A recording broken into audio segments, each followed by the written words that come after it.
Have you ever had one of those quiet moments, maybe late at night, staring at the ceiling or sitting in traffic with the radio off, and suddenly a strange question pops into your head? Why did God even create me? Not in a dramatic movie way, just a simple, honest curiosity. Like, out of billions of humans, different countries, different timelines, different possibilities, why you? Why this face, this voice, this personality, this exact life? It's kind of mind-blowing when you really think about it. You didn't fill out an application to be born. You didn't choose your parents like you choose a Netflix show. You just appeared, and now you're here, with thoughts, dreams, worries, talents, and that one weird habit you hope nobody ever finds out about. Some people say life is pure coincidence. Others believe there's a divine plan, but regardless of what you believe, there's one thing that's hard to ignore. You are incredibly specific. You laugh at certain jokes.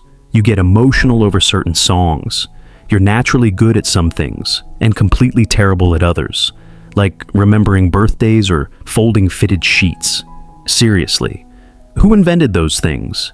Imagine buying a brand new phone. It has all these features: camera, apps, GPS, games, but you only use it to check the time. That would be a waste, right? Sometimes life feels like that. Not because we don't have purpose, but because we might not have discovered all our features yet. Here's a simple thought. Maybe you weren't created to be exactly like anyone else. A screwdriver isn't useless because it can't hammer nails. A spoon isn't broken because it can't cut steak. Each tool has its own role. The problem starts when the spoon looks at the knife and thinks, "Why am I not sharp?" Comparison is probably the fastest way to forget your own value. Purpose doesn't always show up with a giant neon sign saying, "This is why you exist." Sometimes it's subtle. It might be the way people feel comfortable talking to you, the way you can explain things clearly, the way you naturally cheer others up without trying. Maybe your purpose isn't to be famous or wealthy. Maybe it's to influence a few lives deeply instead of millions shallowly. And here's the funny part. Many people spend years chasing big achievements, only to realize later that the moments that mattered most were small ones.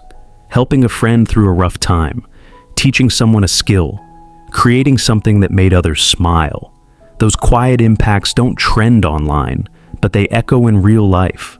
What if being created isn't about a single grand mission, but about a collection of meaningful moments, like puzzle pieces? One act of kindness here, one brave decision there, one lesson learned the hard way. Over time, they form a picture you couldn't see at the beginning, instead of asking, "Why wasn't I made different?" Maybe a better question is, what can I do with who I already am?